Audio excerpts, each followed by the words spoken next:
This is Stefan Schmidt for InsiderIowa.com.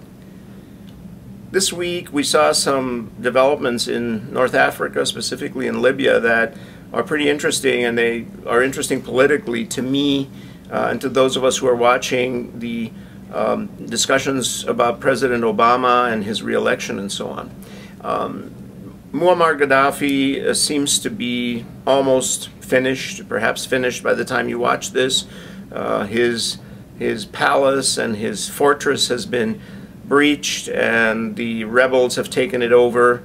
NATO and the international community seems to be providing fairly effective military support to the rebels, much more effective than I had thought at the beginning. And now the Middle Eastern countries are coming to the support of the rebels as well.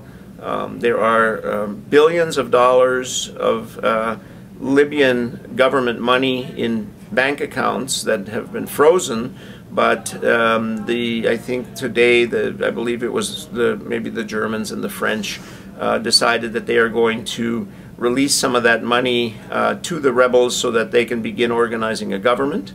And of course, why is this political? Because the Republicans have been very critical for the most part, except for John McCain, who has become a little bit irrelevant in the Republican Party.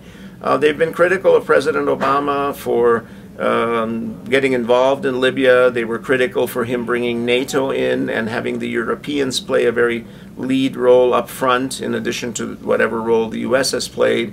And it turns out, I think, that the strategy that was used of having the United States use its air assets, logistics, basically satellite intelligence and other very high-tech information as the principal spear, and passing all of that on to the Europeans for them to then provide essentially the majority of the military component of it, turned out to be a pretty smart way to do it. The United States is not seen as being an imperialist country coming in to overthrow a Middle Eastern government or a North African government.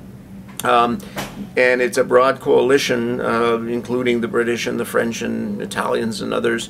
And if Gaddafi, in fact, is defeated and the country begins to move towards normalization, it'll be a tremendous feather, in part in the Obama administration's foreign policy cap. If we can help them get their oil industry back online, get those oil wells pumping and transporting oil, it will have a tremendous impact on the price of oil, because it will once again supply, especially the Europeans, with a significant percentage of the oil that they consume. I think something like 25% in some of the European countries comes from Libya, and that will relieve the pressure on oil prices worldwide, because basically oil is fungible. You know, if there's an increase in the supply anywhere in the world, it affects the total price in the rest of the world. And so I'm surprised that President Obama hasn't done more to essentially take advantage of these successes and talk about, you know, how he and his team conceived of a policy for Libya that was strategically pretty important, that sent a message that the United States does support democracy in the Middle East. And that would be potentially a feather in his cap. In addition, of course, in the Obama administration, Osama bin Laden was basically taken out and killed. And so it's surprising that, you know, he has been so underplaying those particular victories. And I know that he is, you know, he tries not to brag too much, and they call him No Drama Obama. But you know what? In politics, there has to be some drama. And the Republicans are providing drama by the bucket loads. And I think it's time for the Obama campaign to also take some credit and essentially push back on these things. And foreign policy is an area where the administration, you know, has done some interesting things. Of course, we're still stuck in Afghanistan, and the casualties keep going up. But in any case, I'm What I'm wondering is if foreign policy will come into the discussion for the 2012 election. Usually the economy is important and is the most important, and social issues and other topics are also part of the campaign. But foreign policy is always there right next to the economy as a secondary or as a second topic of great significance. And I'm guessing that if they haven't begun talking about some of these issues now, you will be hearing them as the actual campaign for president unfolds more in the coming months.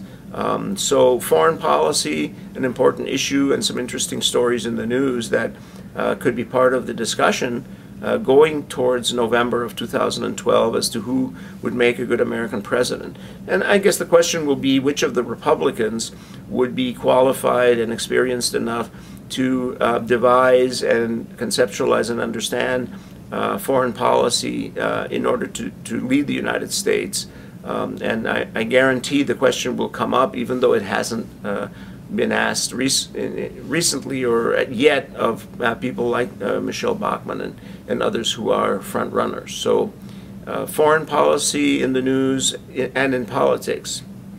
Stefan Schmidt for InsiderIowa.com.